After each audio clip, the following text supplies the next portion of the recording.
Buenos días a todos. En este momento voy a hablar sobre la lectura clínica de la ansiedad. Voy a esperar a que lleguen un poco eh, a este live. Y bueno, pues la lectura clínica de la ansiedad tiene que ver con lo que estamos viviendo en este momento, lo que nos aflige. eh, Sale la ansiedad por lo que está pasando con el coronavirus, por ejemplo, con la pandemia. Sin embargo, pues la ansiedad, entendida desde los manuales diagnósticos, es una cosa bien limitada y es una cosa bien puntual para establecer como una interacción, ¿sí? Entonces voy a esperar unos minutos para que eh, lleguen algunas personas. Si no llegan, entonces igual vamos a hacer esto muy puntual, pero también realizar una lectura clínica de la ansiedad. Es decir, que es ir a los fenómenos que se presentan dentro de la psicología clínica, pero también desde la experiencia analítica en mi caso y desde la experiencia en consulta particular. Entonces, muchas gracias por estar acá, los que vayan llegando, los que vayan a ver esto después, eh, para que pues para que avancemos un poco. Bien, voy a leer como la presentación de el póster que saqué en Instagram, Facebook y YouTube. Entonces dice: lectura clínica de la ansiedad. La crisis de angustia, ese afecto que no engaña, es uno de los motivos más frecuentes de consulta en la urgencia. La variedad de elementos somáticos, síntomas respiratorios, síntomas cardiovasculares y digestivos, neuromusculares y psíquicos. En cuanto al cuerpo, inquietud, perplejidad, desaliento, terror, duda, configuran un cuadro, una escena en la que el sujeto pierde su anclaje y se sitúa en el borde de un abismo, experimentando el vértigo entre la fascinación y la amenaza. Esa es la primera cita del texto de Sotelo, Marenés, Guillermo, del 2008. Trauma, ansiedad, síntomas, lecturas y respuestas clínicas. Bueno, yo lo voy a publicar después de este live. Lo voy a publicar para que lo conozcan y para que vayan al texto en directo. Muchas gracias. Ya hay 3 asistentes, 2, 1. Bueno, esto es cambiante. Bien, voy a leer entonces la otra cita del cartel. El paciente que presentamos es sin duda un sujeto de la época, compelido en la búsqueda de bienes y de felicidad que lo conduce al mal vivir, frenético y ansiógeno, vacío, miedo y la sensación de peligro e inseguridad indeterminable e incalculable lo conducen a la consulta en un estado de ansiedad insoportable. Eso es lo que caracteriza a la ansiedad, algo insoportable que no se puede sostener. Bien, entonces esto es para hablar del cartel que publiqué, para invitarlos a este live. Muchas gracias a los que están por ahí, bienvenidos. Los invito a que hablemos un poco de la ansiedad y de la clínica de la ansiedad. Bueno, yo les quiero comentar que el primer libro que consulté se llama La mente ansiosa, de Judson Brewer. Es un libro que se lo recomiendo totalmente porque es una lectura un poco conductual, un poco desde el mindfulness. Es muy válida, es muy importante para algunos pacientes que miren cómo, por ejemplo, funciona su conducta, su cerebro, aquí ahora, el estímulo el disparador, la mente, en todo lo que significa estar en el lugar. Es importante, no voy a entrar a hablar de este libro, pero se lo recomiendo. Bueno, entonces como voy a comenzar, muchas gracias.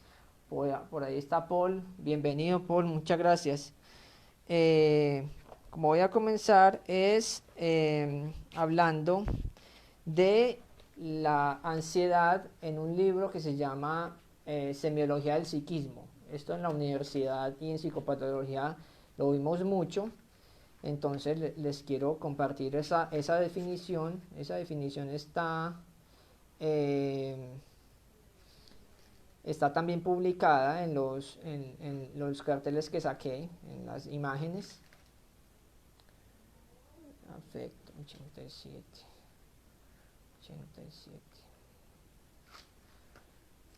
Bueno, entonces vamos a mirar qué nos dice la semiología del psiquismo frente a la ansiedad. Entonces aquí está la alegría, la exaltación, grupo de ansiedad. Bueno, la ansiedad. Entonces dice, ¿me escuchan bien? Por favor, Paul.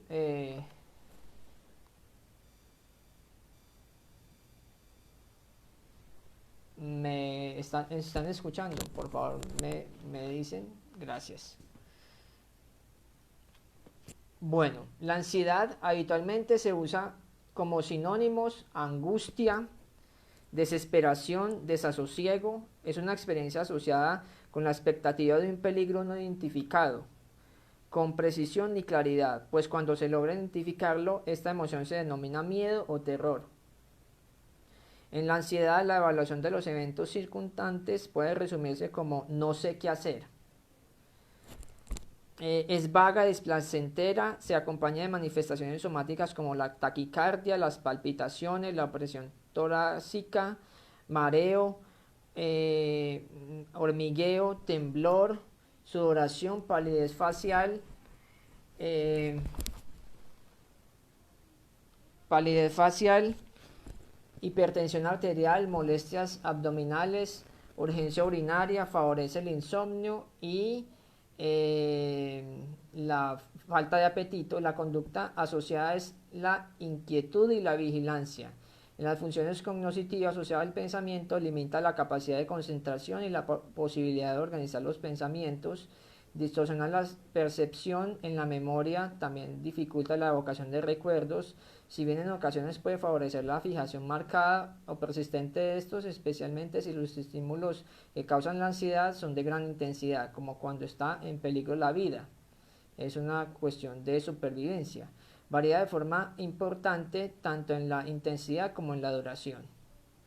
En la medida en que afrontar retos y riesgos es parte de la vida y los conflictos son inherentes al psiquismo, la ansiedad se constituye en señal de alerta que avisa acerca de los peligros circundantes. En principio es adaptativa. Está al servicio de la integridad física y psicológica de los humanos o incluso obliga a las personas a actuar y abandonar la pasividad, o sea, activarnos. No obstante, por su intensidad y duración o contexto puede convertirse en una enfermedad.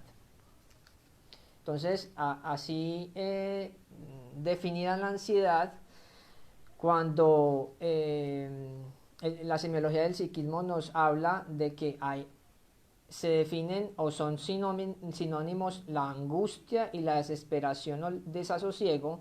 Entonces a mí me hace pensar que la ansiedad es una categoría un poco confusa, inclusive en el libro lo dice, un poco confusa, frente a que hay una relación con el cuerpo, pero también hay una relación con la mente muy, muy fuerte. Entonces, seguido a esto, quiero tener como el concepto de la angustia ahí un poco en suspenso, porque quiero también compartirles como la clasificación del CIE-10 del trastorno de ansiedad generalizada, que es el que más se presenta en la clínica. Inclusive el caso clínico que les voy a leer ahorita y que vamos a reflexionar frente a esto, tiene que ver con la ansiedad generalizada, o sea, que hay una ansiedad que no se ubica y que no está bien determinada. Entonces, la característica de este trastorno es el F41.1. Es una ansiedad generalizada y persistente que no está limitada ni siquiera predomina en ninguna circunstancia ambiental en particular, es decir, se trata de una angustia flotante. Este concepto de angustia también es utilizado por Freud en sus descripciones de este elemento que ahorita llamamos ansiedad. Esa angustia libre y flotante es como la entiende el psicoanálisis. Como en el caso de otros trastornos de ansiedad, los síntomas predominantes son variables, pero los más frecuentes son quejas de sentirse constantemente nervioso, con temblores, tensión muscular, sudoración, mareos, palpitaciones, vértigos y molestias epigástricas. Igual como la definición de la semiología del psiquismo. A menudo se ponen de manifiesto temores que uno mismo o un familiar vaya a caer enfermo o a tener un accidente, junto con otras preocupaciones y presentimientos muy diversos. Este trastorno es más fuerte en mujeres y está a menudo relacionado con el estrés ambiental crónico. Su curso es variable, pero tiende a ser fluctuante y crónico. Pautas para el diagnóstico. Entonces vamos a conocer qué es una ansiedad como adaptativa o no patológica, es decir, que no es enfermedad, sino que es un asunto de supervivencia, como lo acabamos de leer, o un asunto no tan grave para convertirse en esa categoría de enfermedad. Entonces, el afectado debe tener 3 síntomas de ansiedad la mayor parte de los días durante varias semanas seguidas, o sea, 3 de los síntomas que vamos a leer. Entre ellos deben estar presentes rasgos de, primero, aprehensión, preocupación acerca de calamidades venideras y sentirse al límite, dificultades de concentración, es la primera. La segunda, tensión muscular, agitación e inquietud psicomotrices del movimiento, cefaleas, dolores de cabeza y tensión, temblores e incapacidad de relajarse, la segunda. Y la tercera, la hiperactividad vegetativa, o sea, mareo, sudoración, taquicardia, taquipnea, molestias epigástricas, vértigos, se quedan en la boca. En los niños suelen ser llamativas la necesidad constante de seguridad y quejas somáticas recurrentes. La presencia transitoria durante pocos días seguidos de otros síntomas, en particular depresión, no descarta un diagnóstico principal de trastorno de ansiedad generalizada, pero no deben satisfacerse las pautas del episodio depresivo, que es otro trastorno de ansiedad fóbica, que hace parte de esta categoría, trastorno de pánico o trastorno obsesivo compulsivo. Incluye un estado de ansiedad, neurosis de ansiedad, inclusive esa categoría de neurosis todavía existe, es importante porque es que la neurosis es un descubrimiento o un desarrollo freudiano psicoanalítico muy importante, y bueno, pues no lo han podido sacar de la clasificación, y excluye neuroastenia, que este trastorno tiene que ver con el nerviosismo, pero también con una relación de autoerotismo y bueno, un poco de cosas. Bien, entonces hasta ahí está claro como lo que se cree y lo que se necesita para definir qué es una ansiedad y qué no es una ansiedad. Entonces, en este momento lo quiero relacionar con la angustia que leímos al principio, y la angustia es definida por Bernard Nominet, un psicoanalista lacaniano, en un libro que se llama El síntoma y la angustia. Él habla aquí de la angustia y quiero que como que logremos captar lo parecido a la ansiedad. Entonces, enseguida tuve en claro que la angustia de mis neuróticos tenía que ver mucho con la sexualidad. Él dice en esta introducción, y dice, en la vida cotidiana, en cambio, uno no tiene ganas de encontrar la angustia. Hace lo posible para evitarla, no quiere reconocerla. Prefiere hablar de estrés y relacionarlo con el malestar en la cultura, en un mundo que nos acosa y que exacerba nuestra envidia y anhelos. Así, uno pierde la esencia de la angustia, es decir, es un acto muy personal, la cosa más personal, decía Kierkegaard. Sin embargo, se sabe que es una cosa muy contagiosa, por eso preferimos erradicarla a toda costa. Es un afecto que uno no quiere compartir. Por eso la industria farmacéutica se interesa por la angustia. Yo diría que también mucho por la ansiedad. Hay aquí un mercado importante. En Francia los ansiolíticos son la felicidad de los laboratorios. Se esfuerzan eh,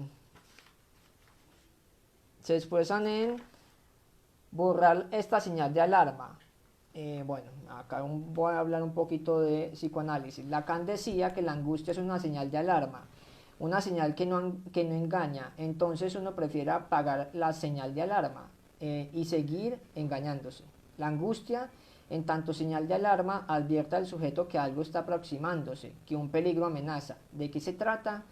No se trata tanto del anuncio de una falta, que algo va a faltar, sino de un exceso. Si volvemos a leer los primeros textos de Freud, vemos que la angustia señala una tensión interna que se acumula y que no encuentra salida alguna para fluir hacia afuera en la realización de una pulsión al servicio de un deseo. No cabe duda para él que se relaciona con la vida libidinal, pues surge cuando la vida libidinal tropieza.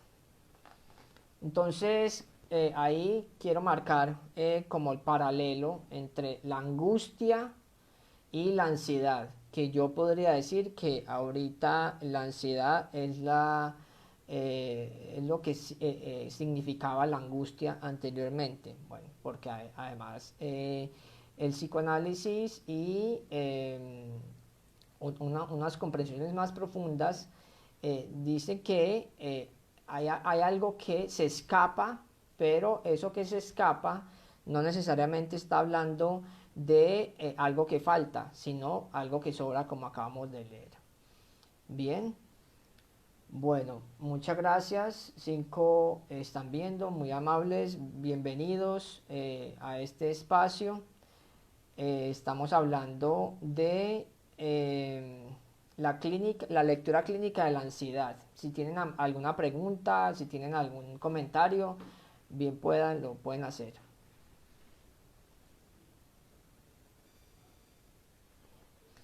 Bueno, entonces aquí les quiero hablar, ya para entrar en materia, de el texto que se llama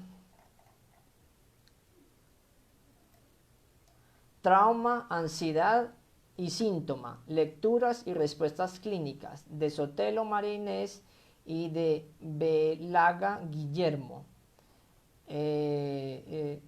Esto fue una investigación y el cuarto encuentro de investigaciones en psicología del Mercosur, Facultad de Psicología de Buenos Aires, Argentina, en el 2008.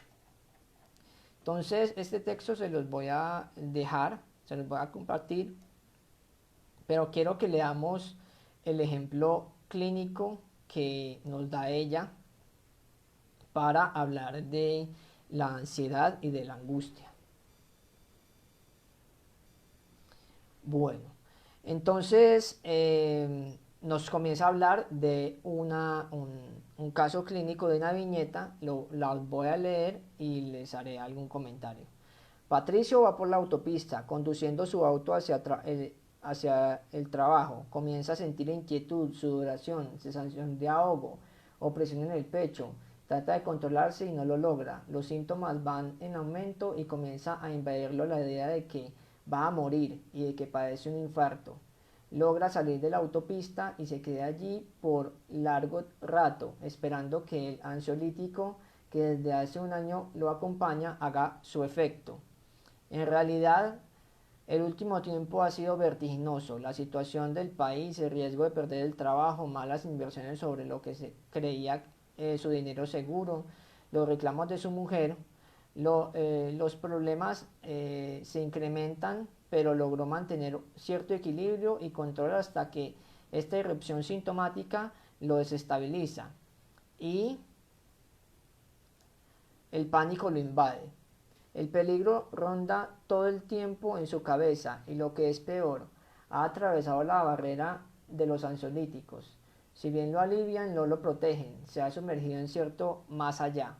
Se dirige a la guardia del hospital donde descartan un infarto que él creía seguro. El equipo de urgencias ofrece una entrevista con un psicoanalista, un lugar para decir, para poner a hablar todo ese sufrimiento signado por el exceso, por lo que se le aparece, eh, por lo que se le aparece como sin límites. Se realizarán varias entrevistas a lo largo de una semana, sintándolo día a día. Los síntomas que aparecieron de golpe como ajenos a él mismo se ordenan de una manera particular en este discurso que se despliega en la relación con el analista. Allí cobra una dimensión nueva, un acontecimiento que lo ha conmocionado. Será padre de un varón, se pondrá en relieve la vertiginosa relación con su propio padre, que era como vivir en la montaña rusa.